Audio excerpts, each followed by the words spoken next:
अल्लाहु अकबर, अल्लाहु Akbar.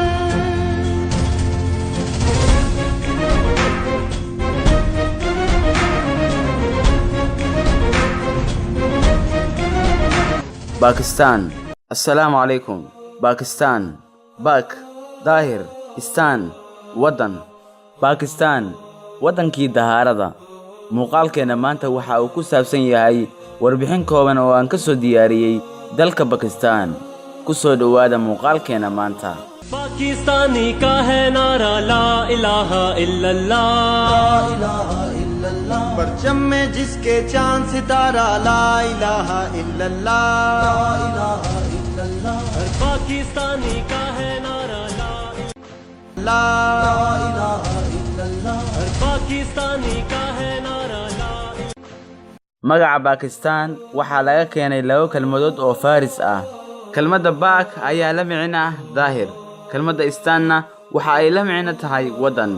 Waana waddankii dahaarada. Marka laga eego micno ahaan luqadda Urduga, waxaa la aasaasay dalka Baakistaan sanadii 1947 iyadoo u taagnayd dawladdii muslimiinta bariga iyo koonfurta qaaradda Hindiya. Muslimiinta ayaa halkaas ku badnaa. Dagaalo sokeeye ayaana ka dhex qarxay sanadii 1971 iyadoo dagaaladaasi sababay inay gooni u go'do Baakistaanta bari oo noqoto dawlad cusub. Dawladdaas ayaa ah Bangladesh. Baakistaan waa dawladda lixaad ee ugu badan xagga dadka tiradooda, waxa ayna kor u dhaafaysaa 200 oo milyan oo qof. Sidoo kale waxaa loo qadariyaa dalka Baakistaan inay tahay dawladda labaad ee Islaam ah ee ugu weyn caalamka. Sidoo kale waa dawladda labaad ee ugu badan Shiicada marka laga soo tago dalka Iiraan. Sidoo kale dalka Baakistaan waa dalka 36aad ee ugu weyn xagga badka. Dadka ku nool dalka Baakistaan waxa ay ku jiraan kaalinta 16aad dadka ugu farxadda badan dunida. Tirakoob la sameeyay sanadii 2012. Baakistaan waxaa laga helaa 4 ka mid ah 40 buurood oo asal ah uguna sarreeya caalamka, sida buurta Himalaya iyo buurta Hintokash. Marka la waafajiyo warbixin ay soo saartay maamulada shaqooyinka Yurub oo ku aadan 125 dawladood, waxaa kaalinta 4aad ka galay muwaadiniin u dhashay dalka Baakistaan, dadka ugu caqliga badan dunida. Waxaana kaloo ay ku jirtaa darajada 7aad wadamada ugu badan xagga culimada iyo injineerada. Sidoo kale dawladda Baakistaan waxa ay kaga jirtaa liiska awoodeed ee caalamka kaalinta 7aad. sidoo kale waa dawladda Islaam ee kaliya ee leh hubka nukliyeerka, waxaana hubkeeda kale ka mid ah taangiyadeeda waxa ay dhan yihiin 3124 taangi.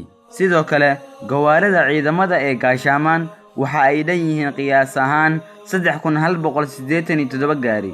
diyaaradaha dagaalna waxa ay dhan yihiin 847 diyaaradood. sidoo kale waxa ay leedahay wax ka badan 100 madax oo nukliyeer ah. dalka Baakistaan ciidamadeedu waxa ay dhan yihiin 2 milyan oo askari, sidoo kale ku dhawaad 2 milyan oo askari haween ah. dagaalada ugu waaweyn ee gashay dalka Baakistaan waxa ay la gashay dawladda ay dariska yihiin ee India oo ay ka dhaxayso xifaaltan xuduudeed. waxa ayna dagaalameen sanadihii ay kala ahaayeen 1947, 1965, 1971. sidoo kale waxa ay ka mid tahay gaashaanbuurtii dagaalkii labaad ee Khaliijka sanadii 1991 iyadoo ka dhinac dagaalamaysay gaashaanbuurta NATO. waxaan rajaynayaa inaad muuqaalkan wax ka faa'iideen bahda ilayska dunida. wassalaamu calaykum waraxmatullaahi wabarakaatuh.